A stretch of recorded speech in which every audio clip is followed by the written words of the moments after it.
Olá, bem-vindo a mais um programa Conversando com Jefferson. Hoje é amigo professor Romildo Costa. Positivo. Bem-vindo, Romildo. Olá, bem-vindo, boa noite. Boa noite, doutor Jefferson. É um prazer estar aqui, né? Com o senhor, né? Com O senhor está lá você, em cima, é né? isso, Com melhor Vossa assim. Excelência, Que é isso, Romildo? para a Não. gente ter um bate-papo bem, É, bem descontraído você é aí. professor de geografia, não é isso? Sou Mas teve professor. também uma grande relação com o trânsito, não foi isso? Também. Eu tive uma experiência positiva no trânsito aqui de Timbaúba. E em 2010, né? Fiz parte da equipe de trânsito em 2010, em governos passados.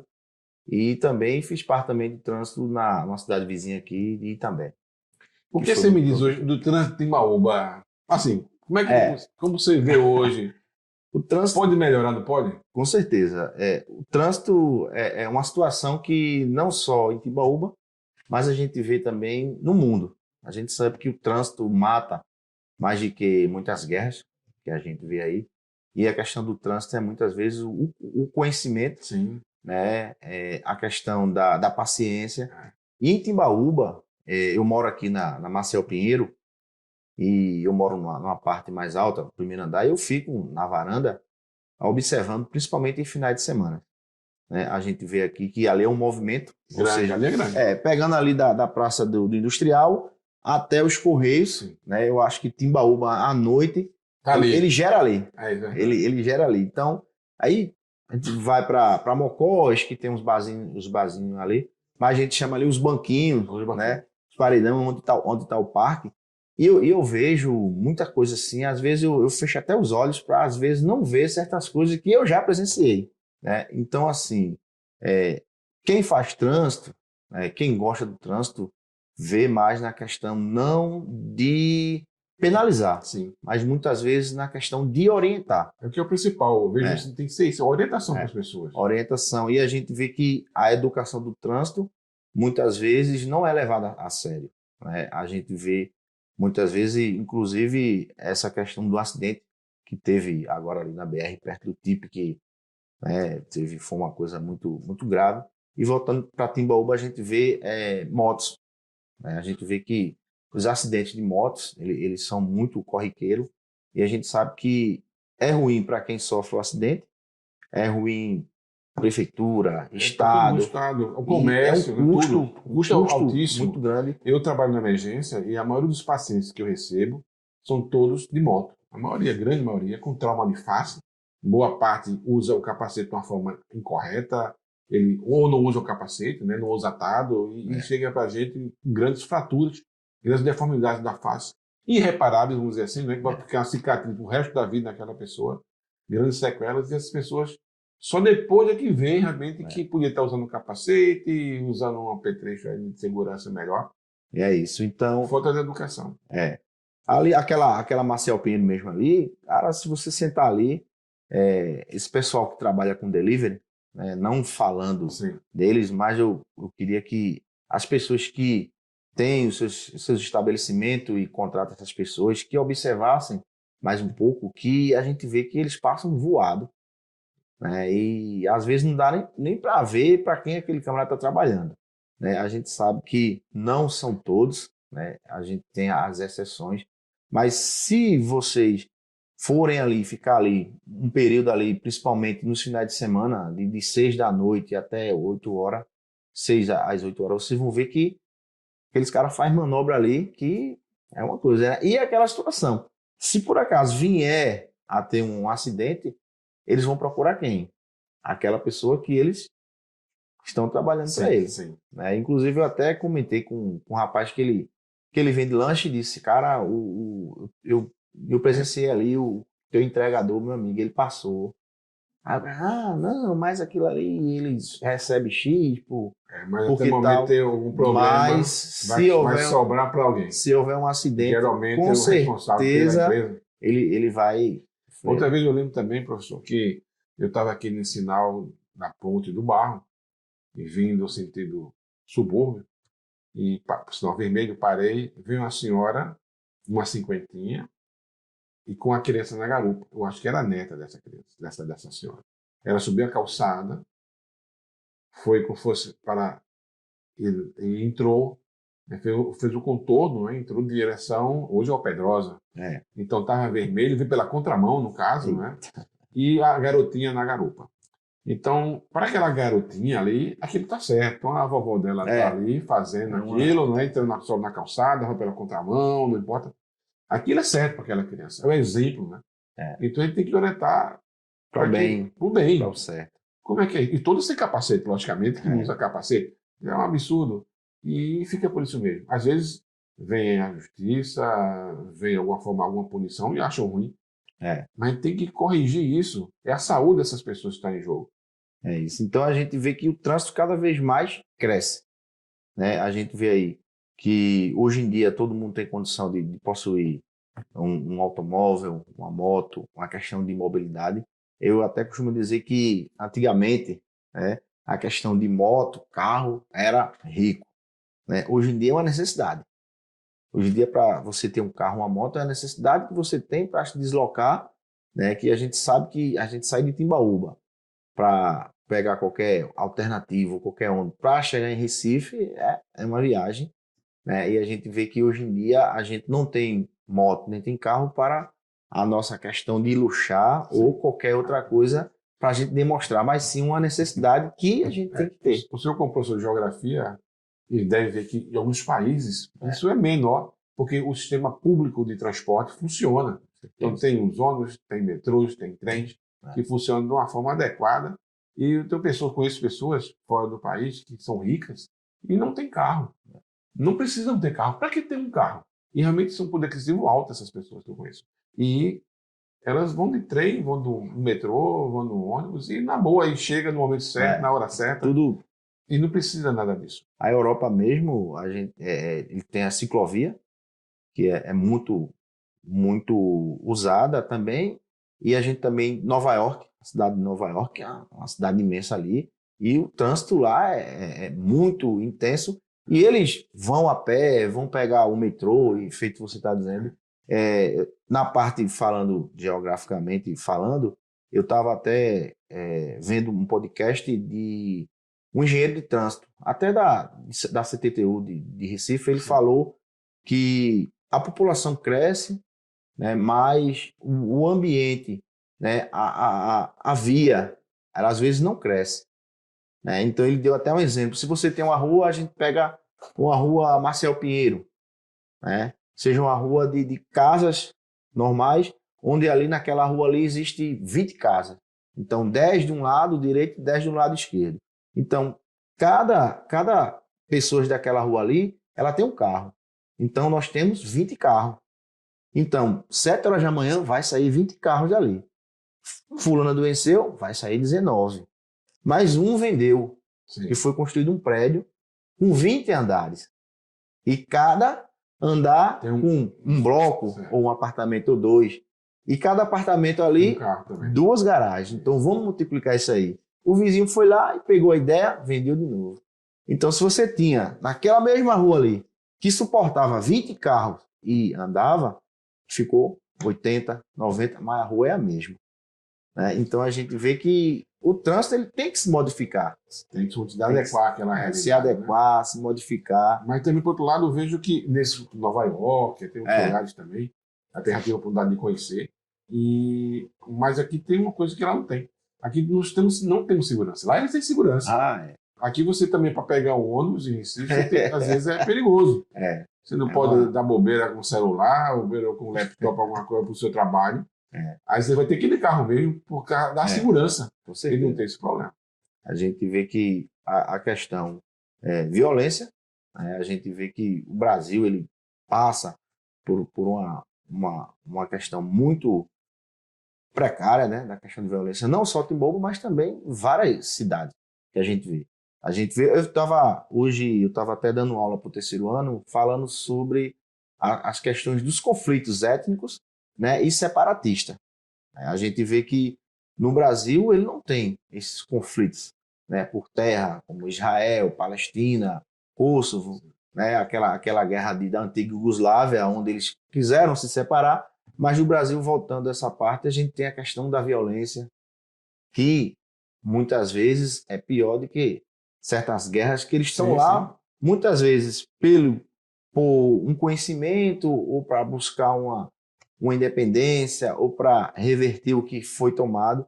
E no Brasil a gente muitas vezes vê isso todos os dias. Então, se você for observar o Brasil lá de fora, a primeira coisa que a gente fala é isso aí, é a violência Isso é novo. Aqui morre impera. mais gente do que na guerra, né? Que impera aqui no Brasil isso aí. E as outras questões ilícitas, né? Que a gente vê que é muito Hoje aqui corriqueiro. morrem muitos jovens por causa das drogas, Com né? certeza. Mas Pessoas. muitas vezes no interior, como Timor, por exemplo, não tem um trabalho Positivo. adequado para toda a população, não tem uma indústria, nós não temos isso. Não é? Então, com isso, sobra um contingente de pessoas aí sem uma perspectiva, né, de trabalho, e boa parte, alguns desses vão para o lado mais fácil. Lado fácil. Não é? Acha que é mais fácil uma droga, alguma coisa, se divertir, e acha para desopilar, esquecer aquilo que está devendo, e começa a ter esse tipo de coisa e só vai piorando. Aquela porta estreita, sim, né, que a gente fala, cheia de espinho, ninguém quer ir, né? Só quer aquela porta larga, né? Aquela coisa que a gente vê. E voltando, falou aí da questão onde a cidade ele deveria estar olhando mais para o jovem, né? Coisas mais atrativas, né, para o jovem. A gente vê aí cursos profissionalizantes, sim, né? E até como eu trabalho em escola integral, a gente vê que a escola integral ela tira aquele aluno ou aquele jovem daquele meio onde ele poderia conviver o dia todo, né? E traz para dentro da escola. E de 10 jovens, né, que frequentam escola integral, são 10 jovens a menos que estão expostos a tudo isso aí, a essa facilidade. Porque se você chegar perto de um jovem de 14 anos, oferecer uma moto para ele andar, oferecer um relógio, oferecer uma camisa, um perfume, coisas boas, de 10, eu acho, eu posso estar enganado, dependendo da criação ou dependendo de outras situações, acho que 8 aceita. Né? E a gente vê que, por mais que a gente incentive, por mais que a gente mostre, mas é aquela porta, né, estreita que ninguém quer passar, só quer passar pela porta larga. Hoje tem o acesso às redes sociais, hoje a pessoa tem que mostrar o que não tem, né? Que mostrar que tem muita coisa, que não é, mostrar uma pessoa que não é. Aí querem ver essa realidade e como não conseguem, acabam indo para esse lado dessa porta larga e no final a sociedade vai penalizar. Uma coisa também, uma coisa puxa a outra, você falou de rede social que a gente vê a questão muito depressiva, de jovens depressivos com a questão das redes sociais, porque a gente sempre fala, tu tem quantos seguidores? Eu tenho 1.500, mas tu tem quantos amigos? Nenhum. Né? A gente trabalha isso no 9º ano, que a gente dá redes sociais no 9º ano, e a gente vê que a questão da rede social não que seja ruim e que não vai acabar, porque essa geração que vivemos agora é uma geração que já nasceu com isso. Eu sou daquela geração que para eu assistir um filme eu tinha que esperar a televisão passar e anunciar uma semana antes. Sim. E eu olhar e dizer, tá na hora do filme tal. Hoje em dia a criança vai lá, ou o jovem ou adolescente, eu quero assistir filme tal. Vai lá, puxa lá e vai. Então é coisa muito rápida, é muito volante. Então a rede social hoje é dada pela disciplina de geografia, é isso? Na escola? É rede social também? Eu trabalho rede social porque mudou um pouco a forma de geografia. No meu tempo era mais relevo, clima. Hoje mudou um pouco, né? Como é que hoje o professor Romildo hoje na escola... Qual é a parte mais a gente vê, como eu já tinha falado, a gente vê que a geografia ela estuda ao todo. Né? Estuda o mundo, estuda o comportamento da sociedade, como ela vive, como ela surgiu. E a gente vê que o comportamento dos jovens e da sociedade ela vai mudando a cada era. Né? A gente vê lá o homem de Neandertal, a gente vê os australopitecos, os hominídeos, até chegar nos homo sapiens, que somos nós, né? Seres de consciência, né? Que nós nos diferenciamos do animal pela questão da consciência, que é o pensar.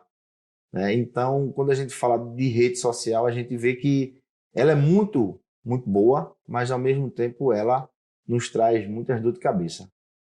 A minha época mesmo de estudo, aí a professora dizia, ó, tem uma globalização, vamos fazer um trabalho.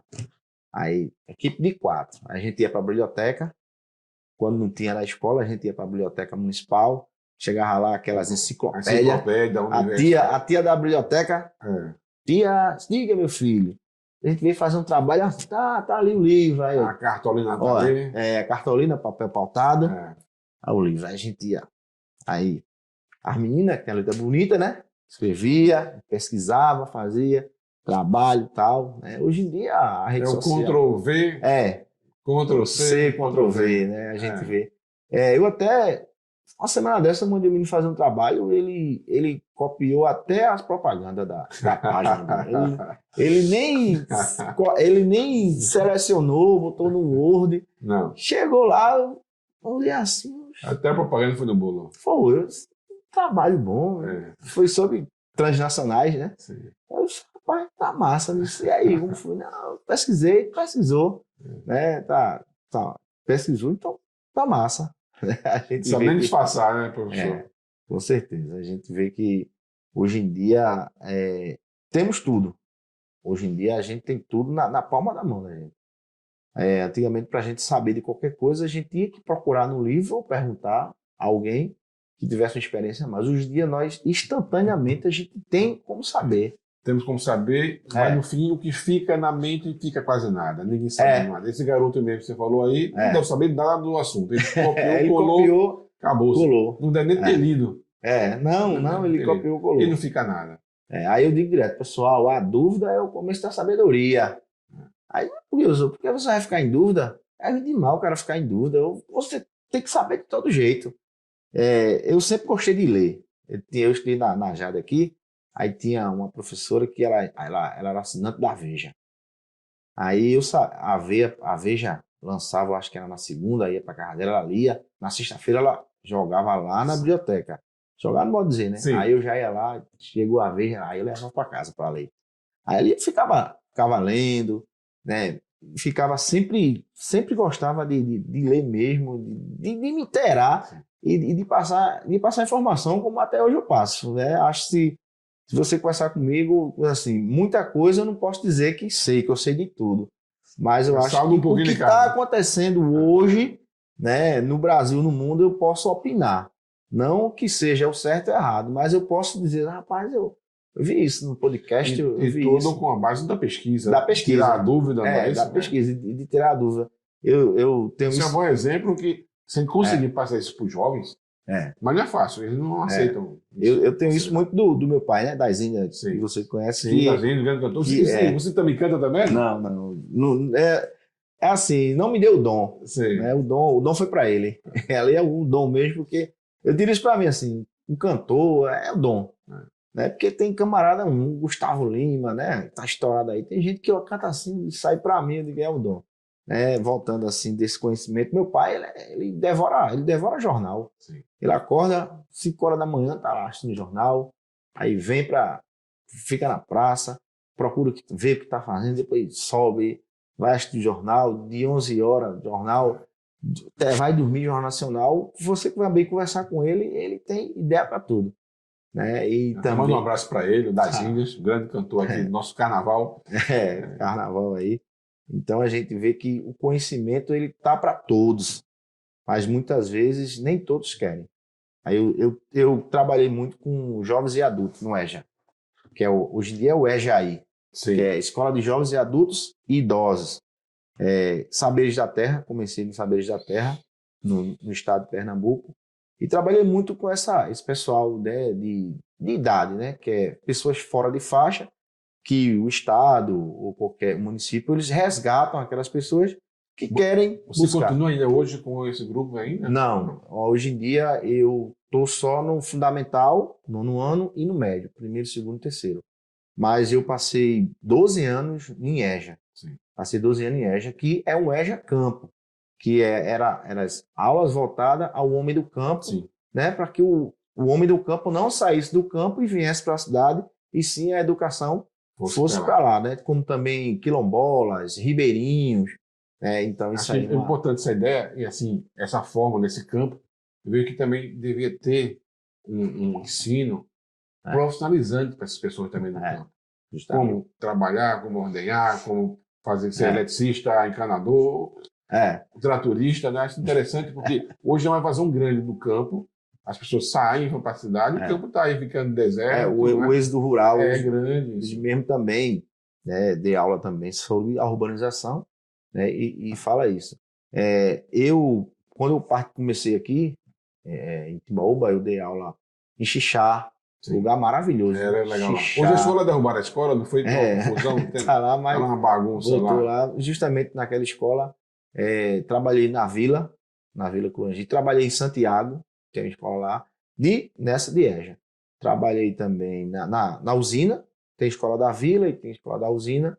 E quando a gente começou, a pauta era voltada aos conteúdos da alimenta do EJA, era com isso aí, tinha um técnico agrícola que ensinava esse ponto aí. Depois o técnico saiu e ficou mais o EJA, né, que é sociologia, filosofia, geografia, as matérias básicas. Né? Aí eu sempre costumava dizer, pessoal, a gente vê que a gente tem um tempo de estudar, que eu digo aos meninos do 9º ano, e a gente não estuda, e depois a gente vai querer tempo de estudar e não pode. É verdade. Aí os meninos do 9º ano, assim, 12 anos, 13 anos, que ideia é isso que o professor tá buscando? Então eu digo, hoje vocês têm um tempo de estudar, mas vocês não querem. Não, vocês não podem dizer alguns, que não todos. Mas vocês vão lá para frente, vão crescer, vão ser pai, ser mãe, vão buscar e vão dizer assim, rapaz, eu não tenho tempo de estudar não, mas eu vou querer. Então veja aqueles 2 pontos que a gente vê, né, que é a educação, onde eu estou já faz mais ou menos uns 15 anos. Né? Eu trabalhei em comércio também, antes que eu trabalhava no comércio e estudava. Okay. Quando eu me formei... Você foi aqui, João Pedro, você fez um curso aqui em Goiânia. Fiz curso de Geografia, licenciatura. Em Goiânia, a gente pegava o ônibus ali de frente à igreja e todo dia a gente ia. Com vontade o cara consegue. Rapaz, vou contar a história, eu não esqueço nunca mais. Sim. Aí, primeiro dia de aula, segundo dia de aula, aí encontrei uma companheira minha. Aí ela olhou assim, mas rapaz, como é que tu vai aguentar 4 anos aqui, não sei o quê. Aí eu olhei assim, primeira semana, né? Aí eu disse, rapaz, aguento, mas pra mim poderia passar 10, porque eu gostava. Né? Eu gostava disso aí. E via, né? E eu olhei assim, aí primeiro período, né? A gente conhecendo, aí eu olhei assim, aí depois eu olhei assim, rapaz. Aí eu digo, vou focar só nos estudos. Então, a faculdade, eu acho que eu tive 99% de presença Passei sem dever nenhuma matéria, era o meu medo, pré-requisito. Né? Matéria 1, 2 e 3. Se o cara levasse pau na primeira, ficava 2, 3. Eu digo, meu irmão, o cara vai passar mais 6 meses aqui. Eu digo, oxe, eu vou nada. Aí, porque era uma prova dissertativa, depois trabalho para apresentar, e eu sempre me dava bem com a turma, e graças a Deus eu passei meu curso, fiz o curso tudo certinho, direitinho, terminei na época certa, né? Alguns atropelos, mas que sempre acontece, que a gente vê. Mas você é determinação, a vontade, né? Que a gente fazer com vontade, sabe feito, né? Que muitas vezes vai só para cumprir, quer ter o curso, só para dizer que tem e não adianta nada. Eu, assim, não soma nada. Eu posso dizer a você que eu me identifico muito em sala de aula, eu gosto. Eu não me vejo fora da sala de aula assim, hoje. Né? A gente sabe que é muito cansativo. A gente e sabe também vê que não é tão reconhecido como deveria ser. Que é muito, muito estressante. E a gente vê essa parte do reconhecimento, a gente vê prefeituras aí, cara, que tá com dinheiro do precatório e não quer pagar. Acho que não merece.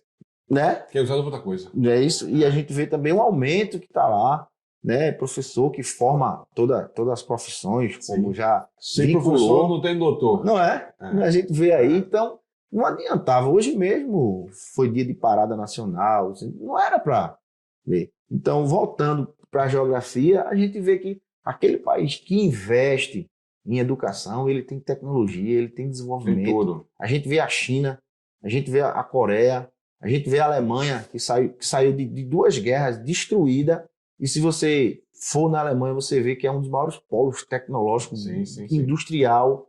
Todo material de odontologia mesmo, o que é da Alemanha não tem nem comparação com o Tá, brasileiro. Não tá vendo tem você? comparação. Então, eu acredito muito na educação e eu sei que a educação transforma, né? Então, ela transformou minha vida também, né? E a gente vê que eu sou, meu pai, eu sou entre quatro, né?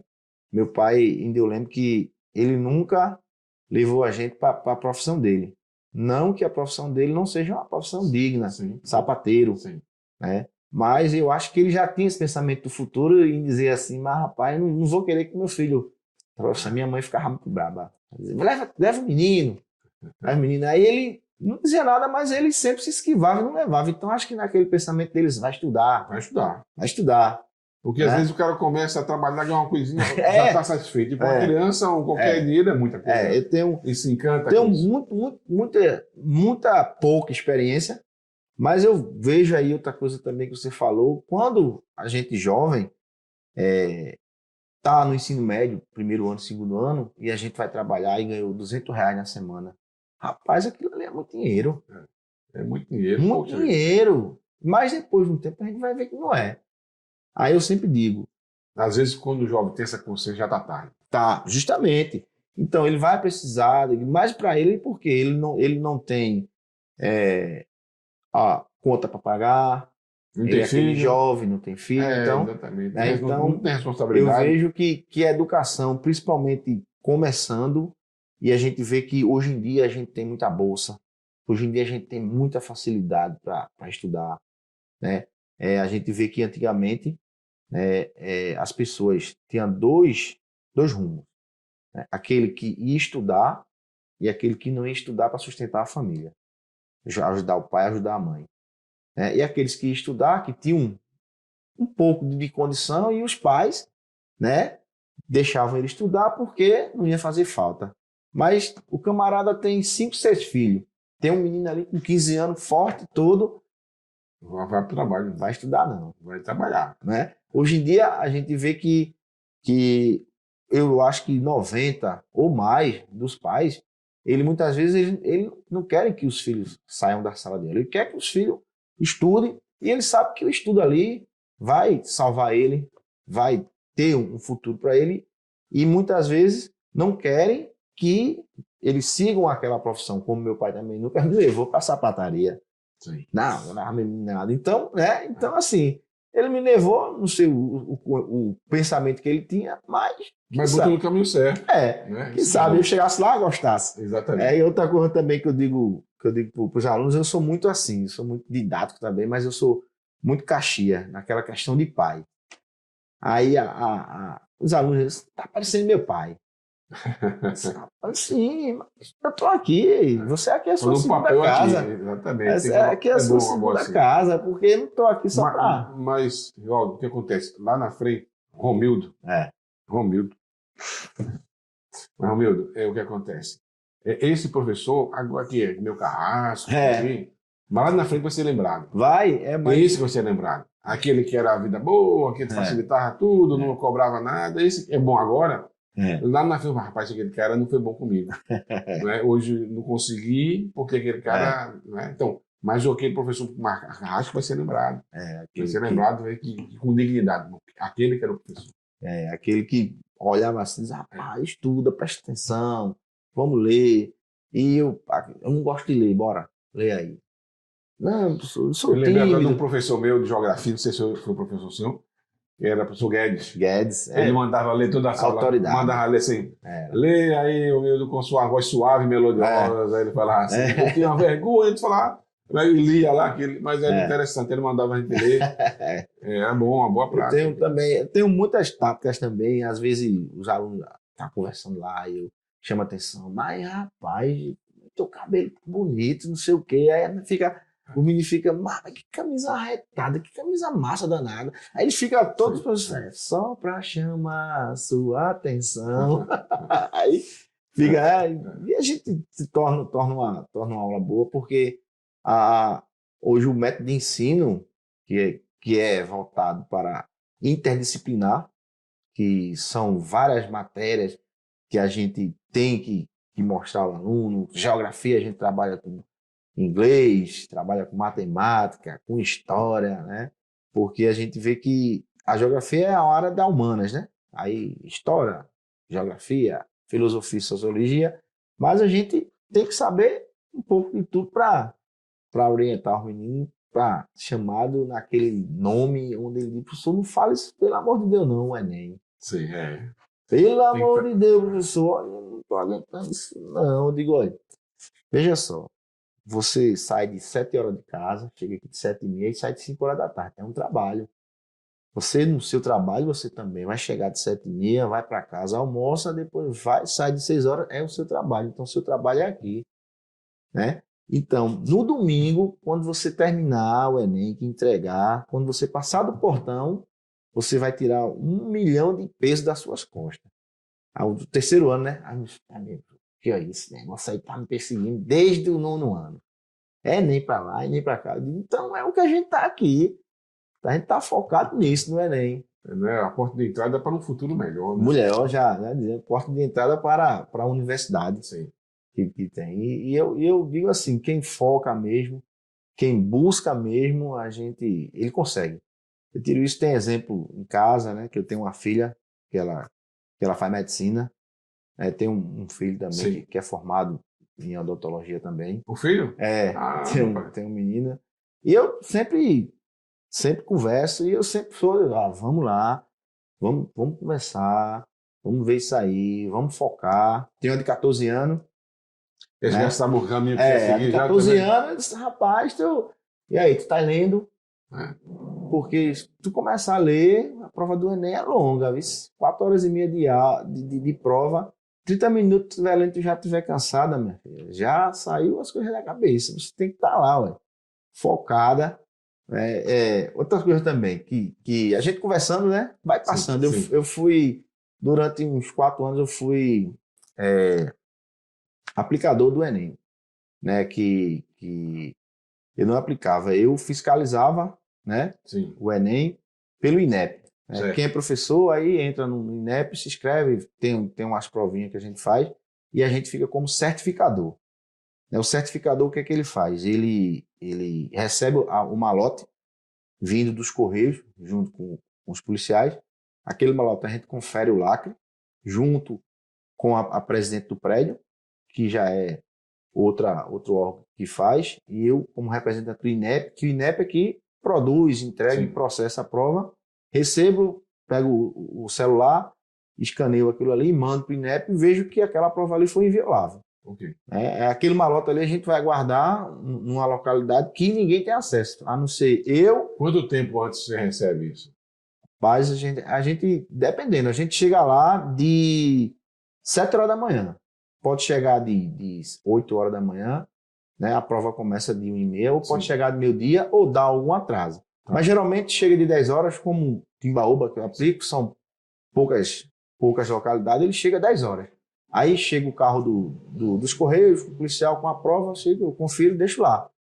Aí quando é hora da prova, a gente chama 2 ou 3 alunos, aleatoriamente, junto com a representante que também está aplicando a prova, confere, distribui. E fico observando na sala a questão se tem alguma anormalidade. E eu fico lá olhando, né? Essa história todinha foi para chegar numa coisa que eu acho que eu apliquei em 5 Enem e fiquei, olha, rapaz, quando você chega é uma alegria tão grande. Porque os meninos tudo alegre, aquela euforia e aquele negócio tudinho. Mas Jefferson, quando os meninos saem, é muito engraçado. Ele sai assim, ó. Olha, onde é a saída aqui? Às vezes a gente tá assim, dá para ligar pro meu pai? Eu digo, cadê o celular? Tá aqui. Eita. É muito, muito interessante isso aí, porque ele tá focado ali 4h30 de prova, uma redação, e se o cara não tiver uma conversa boa, mas na entrada, meu amigo, já sai desorientado. Oxe, é aquela euforia. O fogo que chega já sai mas sai assim, qualquer dia eu vou filmar, acho que esse ano eu vou, eu não fiz esses outros anos, porque mesmo na FENEM eu não posso, porque eu tenho um parentesco com ela. sim. né? Aí o INEP, ele não tem lá. Se você tem alguma pessoa Certo, do seu familiar que, né, pra não dar claro. mais nisso aí, não tem nem como. Porque eu posso ser chamado para Nazaré, Carpina, Para dar Goiânia. facilidade. Aí esse ano eu vou me inscrever para fazer, porque também eu gosto. Eu vejo lá, digo, é aqui que aquele ponto que eu falei lá no 9º ano, e tá chegando aqui, eu gosto de acompanhar, eu gosto de ver a realidade. Romildo, está chegando o fim do nosso programa. Ok. Tem um momento para suas. Já? Hoje é demais. Tem um momento para suas considerações finais. Eu queria, né, como diz assim, agradecer a presença aqui no seu programa, Dr. Jefferson. E como a gente falou um pouco assim, de educação, que eu espero que quem ouvir esse podcast aí tenha uma conscientização mais na questão da educação, tá? E desejar uma boa noite aí, uma boa sorte para todos. Obrigado, professor. Vamos marcar outros dias, outros encontros, vamos conversar um pouco mais sobre geografia, sobre o trânsito da nossa cidade. Com certeza. Aí a geografia ela sempre se renova, sempre tem assunto. Sim. Sempre tem assunto. A geografia ela está se renovando a cada dia aí e vamos lá. Vamos renovar? Né? Vamos renovar tudo que for possível. Como certeza. a educação não é para todo mundo. Só assim que nós teremos uma cidade melhor, uma comunidade melhor. Não é para todo mundo. A educação transforma. Transforma. É isso aí. Então é isso. A educação transforma e precisamos disso. Para que a cidade seja melhor, tem que ter educação, tem que ter participação. Tudo. É isso aí. Compartilhe, curta, faça um comentário. Um abraço e até mais.